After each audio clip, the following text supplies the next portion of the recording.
Welcome to the BoomFit Bros. We think this is episode 19. I'm pretty sure it's 19. It's 19. And we have a fun one coming to you today after the C4 promo. It does have something to do with beverages, though, so let that kind of marinate. This might be our most viewed show all time. Maybe outside of the one about abs. Yes. Although it might even surpass that one. Because it's probably one that most everyone has ever thought about when trying to lose weight. Oh, yeah. And chosen not to think about, which is why we're going to talk about it. And blatantly ignored for your detriment. Yeah. It's alcohol. Or rather, hey, can I have alcohol on X, fill in the blank for whatever plan you're doing. Does alcohol make me fat? Is alcohol bad for you? Do I need to stop drinking alcohol? Can I have alcohol when I work out? Is alcohol good for building muscle? Does it decrease muscle? If I were going to be on a low-carb diet, what is the best that's a good one too. Drink Which that I could have? Obviously, Michelob Ultra, but I don't know. Water, actually. Yeah. Okay, so what we're doing is we're talking about all things alcohol in today's episode. And by the end, you will have a very clear idea of what your alcoholic beverage entails when you're trying to lose weight. And what it should be. And tips to how you can control it. Okay, so let's get the big misconception out of the way, though. Drinking alcohol does not cause you to gain weight. It does not. Calories, or specifically too many calories, does. So, I have worked with people who have blatantly told me at the start of working with them, if you tell me I cannot have my alcohol, I will find another trainer. I have had these conversations. I mean, they laid it on. And are they no longer working with you? Actually, they are. They currently still are. So, just to say, alcohol is not the reason why you were struggling to lose weight. It gets too much credit for that.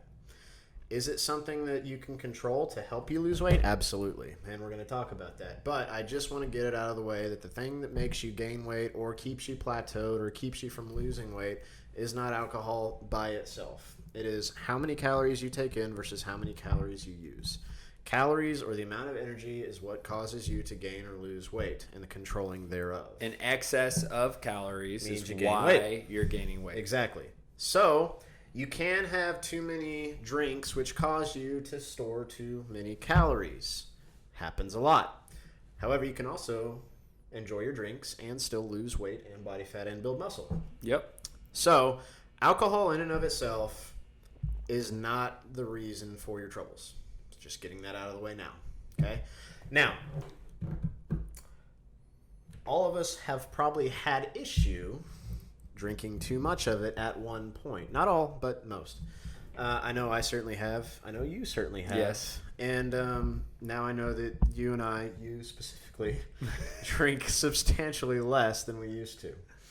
Yes. So I really want to know your thoughts on the weight loss side, because that's where most of our audience is. Yeah, so the interesting thing about this topic is when I began my fitness journey at 18 years old, I was probably at the peak consumption of alcohol. At 18? Yes. Oh. I mean, that was almost 2 decades ago. And what's the statute of limitations on underage drinking? And going into college, I was in that 3-year wilderness that I described in the last episode of trying to figure out what's the best way to eat and lose weight and really not know. And then finally at 21 is when I felt like I really got a firm grasp on nutrition and really saw the most results that I've ever seen in a 12-week challenge that I did. Which was still in the moment when I was probably consuming the most alcohol that I've ever consumed. And so I definitely shifted my intake from kind of a I don't care what I drink when I drink type of consumption to a I'm going to really be mindful about what I drink. But I think I agree with you that the alcohol itself is not why you're not losing weight. I think chances are if you approach diet like you approach alcohol in a I don't care type of way, you're going to store fat. And probably when you start really trying to lose weight and you start approaching diet with I care what I eat, then you can't help but approach alcohol into that equation. And there are some ways to drink in a healthy way. I will say, in moderation. In the same way that you can eat really bad and gain a lot of weight, you can actually drink healthy. Yeah. And so, and I think I probably can speak to that even more than most because I was trying to do that for a long time. Now, with that being said, I think, and I've said this to people, if your true goal is weight loss, if you're trying to get in the best shape of your life, and I've challenged people to this, I would just not drink for a period of time. Like, I would completely cut it out because it's not doing anything good for you during that time. Which is funny because that's point number 1 of how to control your drinking. Now, do not click the X on the window because there Next are more video. I'm done with this. I want my alcohol. Anyway, that is the first suggestion for how to control your drinking. Just stop. Yeah. Okay? Again, there are more to follow that do involve actually having your drink or having your cake and eating it too. Well, and I think it just goes back to like asking yourself how serious you are about what you're trying to accomplish. And if you're trying to completely, redo this nutrition thing and kind of start over and build some really good habits and lose some body fat, like there's just alcohol's not going to benefit you.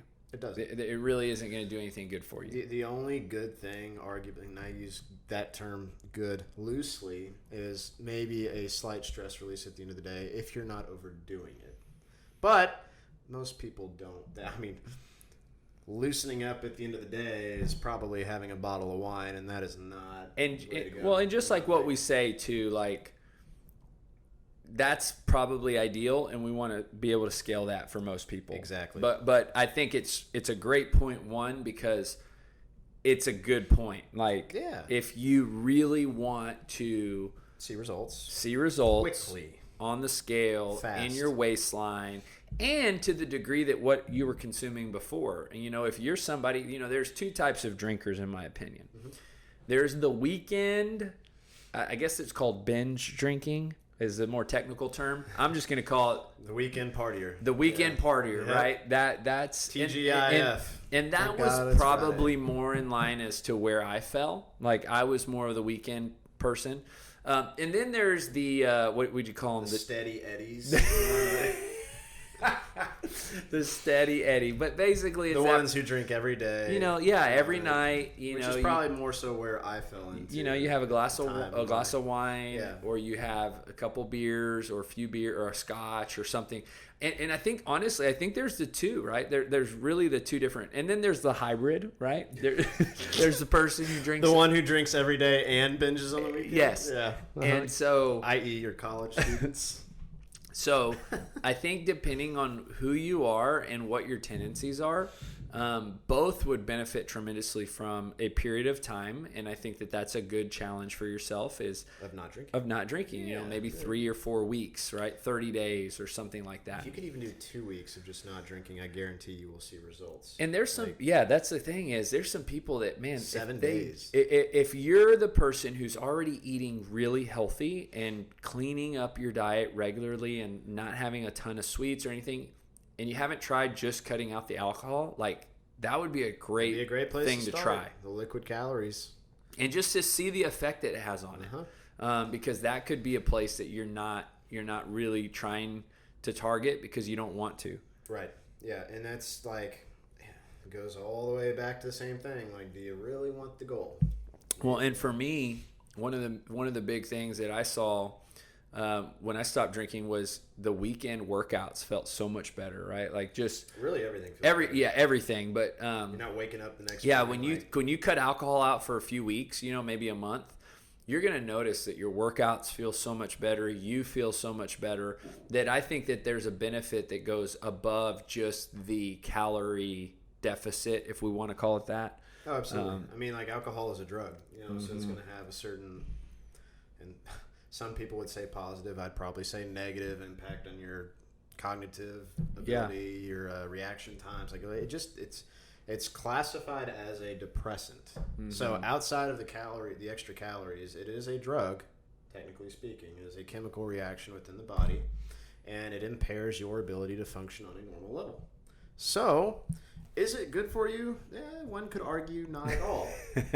And another could argue that it's fantastic very stuff. Good for so you. Anyway, like, the choice is yours. If you're looking for dramatic change, the point here that we're trying to make is give it a period of time of about 2 to 3 weeks of just not drinking. You'll see the fastest results, and it pertains to alcohol than you otherwise would. Yeah. Now, these other two are slower. They also work, and I've used them to a large amount of success with clients as well. These are also very good techniques if you're just absolutely adamant that you are not going to give up your drinks. Let me do one thing before we transition out of the first one, which was not drink. You can tell which one's Charlie's. Well, I did for a period of time. This was for probably a good portion of like 5 or 6 years. I would do a 10-day cleanse, and one of the biggest challenges in that cleanse was no alcohol. Yeah. But it was a really, really healthy thing because there's no way to do 10 days without a weekend. Nope. So it forced me to have to go through a weekend without alcohol. I'd even timed my cleanses perfectly, and starting on a Tuesday to end on a Friday, or start on a Monday and end on a Thursday. So that you could start the weekend. Pretty much. Yeah. And so but the 10-day cleanse is really a great way if you are trying to do this kind of no drinking just for a period of time, is to try your best to go 10 days without alcohol, because you have to put a weekend in there, and just see what it does and see the impact that it makes. If you want to go whole hog, start on a Thursday. Then you get 2 in there. Then you get 2 weekends. Yeah, I've done that. And when I did that, I remember thinking, man, this is going to be an extra hard cleanse. But it's a good exercise. I think 10 days is substantially harder than the last 10 days. And it's not, and for those of you that, this might not even be an issue. You might be watching this saying like, hey, alcohol's not a thing for me. But I know that for a lot of you, 90% of you it is. It's hard for you to approach weight loss or trying to lose fat because of the alcohol. Yep. And not to mention, whether we dive deep into this, but alcohol is a sugar. It's just a simple sugar, right? So every single gram, every single calorie that you're consuming is being processed identically to sugar. So if that's what alcohol is doing, it's not just about those empty calories. No, they're not empty. They are full of sugar. There's not really such thing as an empty calorie. Yeah. They're all calories. They all count. Yeah. All right. I think that point is well beaten. Don't drink. Number 2, point the second. Scaled version. This is so this is the one that I actually recommend most often, because I think it's the most practical for someone who does kind of struggle with this issue. 2 glasses. Shots. Oh, kidding. Oh, that wasn't where I was going with that at all. 2 shots of vodka. No. 2 8-ounce, so there rules out your shot. 2 8-ounce glasses of water before you ever have a single 8-ounce drink of the sauce or alcohol. Yeah. So here's how this works. If you just have to have your alcohol, so be it. I recommend therapy. But outside of that, if you just don't want to give it up for whatever reason, okay, before you ever take a drink, sip on 2 glasses of water first. And then you are limited to 8 ounces of whatever your alcoholic choice is afterwards for that third drink. But you do get it, okay? After you finish that third drink, guess what happens? More. 2 ounces. 2 more 8 More ounces. alcohol. No. More shots. You drink as much as you want. No, after that, after your 2 glasses of water and your 1 alcoholic drink, you start it over. It's a 2-to-1 ratio, water to alcohol. And you just keep that going. Now, you're not trying to pound the water like a college kid would the beer to get to the alcoholic drink. Take your time and sip on it, okay? What this will force you to do is to actually, A, drink more water, which is it's good. The purpose of it anyway. But B, naturally, you only have so much room in your stomach. we're going to fill it up mostly with water. Yeah. Okay? This is just naturally going to keep the amount of alcohol you drink to a minimum. It'll help you to feel better as well. It will. And so this will like essentially cut your alcohol consumption by So does this go on as long as you want it to?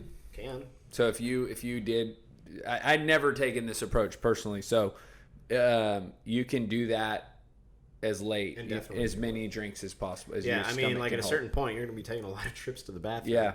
But yes, you can. I just keep it going. I mean, I guarantee you will drink less. And the 8 ounces is that of any type of drink? Water. No, the alcoholic drink. Yeah. They Whatever can your have- normal yeah. alcoholic drink is. Yeah. Because the whole purpose is to just decrease the amount. So if you normally drink a Jack and Coke, number one, like gross. But number two, just have another Jack and Coke. Well, and I would say if you're drinking a Jack and Coke, make it a Diet Coke or just don't drink the Coke. But, yeah. Hey, who am I to judge? Yeah. And I think that's a place that a lot of times people get a lot of these calories that they don't need. It's from the fillers. Fillers, a margarita. So I wasn't a huge, like, restaurant margarita person back when I used to drink a lot. I would much rather have lime juice and tequila, and just kind of have that. So, which is a lot better than all the sugar that they give you in a margarita from a restaurant. So I think there's some ways that you can kind of, even if you are going to have that 2 glasses of water, 1 alcoholic beverage, is to clean up your alcoholic beverage. Like really try to make it, as healthy, as right? Even though it's kind of an oxymoron, right? But we're trying to make that alcoholic beverage as healthy as possible. By removing and eliminating any unnecessary sugar in it, right. Because again, the alcohol. So whether it's the tequila or the scotch or the Jack or whatever, the beer, it's already alcohol. It's already sugar. It's going to be processed as sugar. So why would you add more sugar to it? Yeah. I mean, you can clean it up as much or as little. I mean, personally, it's going to be easier for someone like me who just drinks like straight bourbon as it is going to be for someone who drinks like a full sugar margarita. Yeah. Or the bourbon and Coke, right? Or the Jack and Coke. I personally find those disgusting. And one that I think is kind of unnecessary is like tonic water. Like it why doesn't not even just drink taste water? good. No, and it's disgusting. all sugar. It's disgusting. Don't do it. Just do club soda. Like the fizzy water, like carbonated water or something. But there's a lot of those things that I think people can easily, if you are going to take this approach of 2 glasses of water and 1 drink, is whatever that 1 drink is, let's clean it up. See how much you can pare it down to just the alcohol. Yes, exactly. Let's try to make sure that we're not just having a ton of sugar in the mixer. And I feel like I need to clarify this too. I mentioned 2 8-ounce glasses of water followed by 1 8-ounce alcoholic drink. If you don't normally drink the 8 ounces, like for example, if you have a single of bourbon, right? It doesn't have to be 8 ounces. You don't have to pour 8 singles of bourbon. Yeah. Please don't do that. Just keep to the single. And don't look into this too hard. I think too, where this particular strategy could really be great is for people who drink wine or even soda. Yeah. Oh, yeah. Even soda, it works. Yeah. But if you drink, a glass of wine, wines, yep. And from my understanding, it's really not uncommon for someone to have 2 to 3 glasses of wine. I've known many people where they do. So if now you're starting to insert 2 8-ounce glasses of water in between those, it actually slows down the pace of your drinking. It slows down the pace of your drinking. It decreases the total amount that you're able to drink, and ultimately, that's what we're after. And just to comment on this, because I think I had a lot of experience in very social environments with alcohol. A lot of the reason people continue to drink is just because everyone around them is continuing to drink. And that's fine. Like I have nothing against people that are drinking around in a social environment. I mean, I'm in social environments where people are drinking. The only difference is it's if it's against what you're trying to accomplish, and I being your trainer and your coach and wanting you to be the healthiest version of you, if you sit down in that chair in that social environment, you're now exposed to that trial and that challenge that you're now going to be in, which is to want to drink with at the pace that your friends are. And again, there's nothing wrong with anybody drinking, but if you're trying to lose weight and if you're trying to lose body fat, that's going against everything that you're trying to do. Here's the goal. to be weird. Yeah, you just got to be different. You got to be okay. You have to be okay being the odd man out. You're going to be looked at as so strange. Like, man, why don't you just have another beer? Most of your friends will not understand. They're not going to appreciate it. And they're also going to pressure you. They're going to be like, oh, let loose a little. Yeah. It's okay, but it's not. Like, if you're getting those kinds of comments, good. That means you're actually doing something that is ruffling their feathers a bit, meaning it's different, meaning you're going to get different results than they will. Well, and I've had plenty of conversations with clients and people that I'm working with and helping them try to lose weight. And I'll actually tell them, I say, look, when you're in those environments, if these people aren't really supporting you, if they're kind of really... Not really your friends, are they? Well, you just got to ask yourself that question is, like... Are these the types of people that I want to be around? If I have made it very clear that I'm trying to lose weight, that this is something I'm doing, and I think, yes, there's the heckling, right? But at the end of the day, it's like, if they are supporting you or not supporting you, and really asking yourself, like, who, that's the whole idea of community, like we talk about here at the gym, is you want to be around a group of people that are encouraging you in your goals, like-minded in your goals, and helping you further yourself in your goals as opposed to bringing you down. And here's a little bit of cynical truth on this too. Those people who are heckling you, a part of them does not want you to succeed because it means that you are being more successful than they are at something everybody wants, which is to look good. Let's be honest. Like, lose weight and look good. And there's a lot of times that you'll find out that people would really love to quit drinking. Like, absolutely. I mean, they just would love to have that discipline and the ability to stop drinking. So a lot of them, they don't want you to succeed on it. Like, maybe not consciously. And this, again, is us just kind of being truthful. As we open up this conversation, because we've been in those conversations multiple times. And we've been in those situations. And there's people that I know that are watching this, because I've sat with people individually that you wish to stop drinking. Like, you really wish you could either slow down or stop for a period of time. And this could be the exact kind of permission. Permission. That's right. For health, right? Why not? Like, what better reason? Yeah, maybe just to take a break so that you can focus on getting healthy, focusing on your nutrition, what's going in your body, and that's a great reason to do it. And that'll take us to the third technique. This one isn't used as often, but I have had a few clients find success with it. Dilute the drink. So, here's the thing. You go figure. I've had the excuse of, well, I don't want to drink that much water. Okay. All right, so I got creative, and I said, fine. Start off with your alcoholic drink, whatever it may be. And by the way, this doesn't really work for beer or wine. This is more so like liquor. Can't water down your beer? You can, but it... Isn't that what Natural Light is? I was thinking Bud Light. Or Bud Light. But yeah, Natural Light too. So, why are you doing that to yourself? Like, just don't drink. Like, get better beer. Anyway, so you start off with your drink, and as you're drinking it, okay, it's full concentration from the start. You get to half, put it under the faucet, and fill it all the way back up again with water. Okay? Nothing else, just water. And then go drink again. Once it gets to half, put it back under the faucet and fill it up. Because so guess what? You're only drinking or sipping on, like, that one single drink. Yeah, you just keep on. You just keep diluting it and keep diluting it and keep diluting it until, ad infinitum, until the party's over.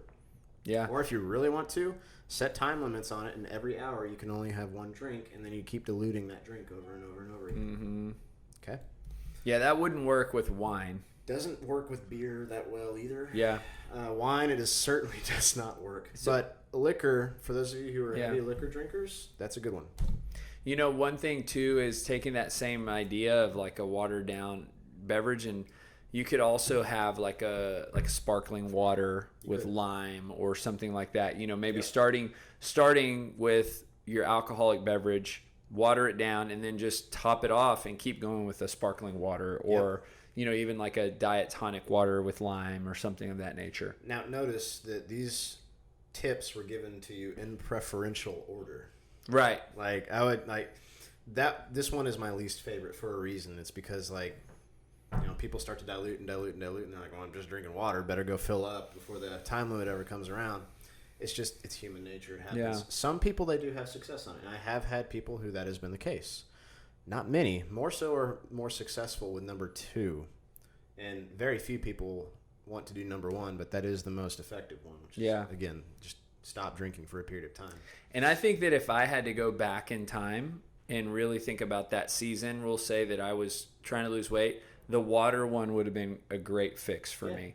You know, just to increase the water, because chances are... You're talking about the 2 to 1? Yes. Yeah. 2 glasses of water to 1 beverage. If you just refuse to give up alcohol, that's my number 1 pick. Yeah. And that would have been a really... that's keeping you hydrated. Yep. It's actually, like you said, filling up your stomach. You can't consume as much because... Right. Because of that. Because of that. And I think there's something to say about the way you feel the next morning. And if you're very hydrated, you feel a lot better. Yeah, you don't have... Yeah, you don't have the hangover. Depending on, but I think it's a good one. And, you know, also, I think this is a good time to we've talked about the power of habit. Yep. I remember we talked about that book a while back on one of our shows. And a lot of times we drink out of habit. Yes. Not really even because you want to drink. Social cues. So if you're thinking about this in the sense of, okay, I really want to lose body fat. I'm trying to lose weight, but alcohol is really hard for me to stop, is just like in the book it talks about the habit is formed because there's a cue. So there's something that prompts you to pour that glass of wine. It could be like you just got done putting your last child to bed, so you pour that glass of wine, or you just got cozy in bed, so you have your spouse pour you a drink. You know, you just sat down for dinner, and so you pour a drink. You know, there's or your weekly just walk in the door, go to the fridge, supper club, whatever it is. Yeah, either one. There's something that is cueing you, and then you actually have your drink, and then there's a reward associated with it. So whatever that means for you, there's some reason you enjoy it. It could be the calmness, right? The peace, the victory of the day, like the taste. Yeah. And so in the book, if it's natural light, it's probably not the taste. In the book, it talks about how it's really hard to break habits. Like, in other words, your mind is almost telling you to do that thing. That activity. And so what's a lot easier is to replace it. Yep. You know, and so you could replace it with water. Something different, right? Water's probably not as fun, let's be honest. But there's probably other beverages that sparkling. There could be a different type of beverage that could replace that during this period of time, whether it's 10 days or 30 days. But knowing that probably you're drinking out of habit very often more than you're drinking by choice. Yep. Great way to cut it off, essentially. Mm-hmm. Yeah. Mm-hmm. Just know that, just to rephrase this really, again, alcohol isn't the ultimate bad guy. Like, if you're drinking too much of it, of course, that's an issue, and you probably need to see something other than this episode. But know that it's the calories. And it's not just the alcohol's fault. There's some other things, nutritionally speaking, that you probably are choosing to not look at. Like, raise your hand if you drink and eat really greasy food. That's a great point, and I'm glad you brought that up, because sometimes, at least what I remember is sometimes when you start drinking, and it's like your choices nutritionally kind of start falling, right? You could be at a wedding, and you start off strong. You're like, I'm just going to have one drink. And before you know it, you're having one drink with 5 slices of the wedding cake, and people are asking you to leave. And that's probably not happening all the time, but where I find the thing that is most common in the people that I know and the people that I'm trying to help is they want to have alcohol. They like it. They really enjoy it. They want to have, they want to watch a football game. They want to tailgate. They want to enjoy some drinks. They want to go to dinner and have wine. But they want to lose body fat. And they don't fully understand that it's really hard to do both at the same time. Like, most people can't. No. And so that just becomes a really big opposing conflict of interest. Yeah. And so I think you had in order to be successful, you got to have a strategy. And I think that's where these 3 steps come in really handy, is don't just think that you're going to do it and win. Yes. Like, either do number 1, which is cut it out for a period of time. Pick it. Number 2, have a system, right? 2-to-1 ratio. Yep. Or number 3, water it down, which is, again, is another approach. Yep. In wealth, one of my favorite quotes is like, wealth accumulation is a result of systems. So is fat loss. Here are your systems if you're dealing with alcohol. Mm-hmm. You cannot just say, I'm going to drink less alcohol and expect it to happen. You've done that before. We all have. Yeah. Doesn't work too well. Pick a system. So, I think that's probably a good place to wrap it all up. But I will say, if you do need help or further help other than just this video, reach out to us. We have a lot of tools of the trade and a lot of experience. Yep. We can help you. We have helped others like you. We can help you too. I promise. And your situation is not unique, which is a good thing because it means that we've encountered it before. So reach out to us. We have plenty of things and systems for you to do, including a 6-week challenge, which has an over 80% success rate. If you have never done a challenge or you have never been successful doing a challenge, that is a great one to do. I designed it, I created it, and it works like a charm. It works really well. Reach out to us via Instagram or email. I'm Gus at boomfitbcs.com. You can do Charlie at myboomfit.com or find our Instagram accounts and reach out to us there. Yep. Outside of that, we'll see you next time. I'm All Gus. right, this is Charlie. And then we'll be on episode 20 next time. Thanks for tuning in. Peace.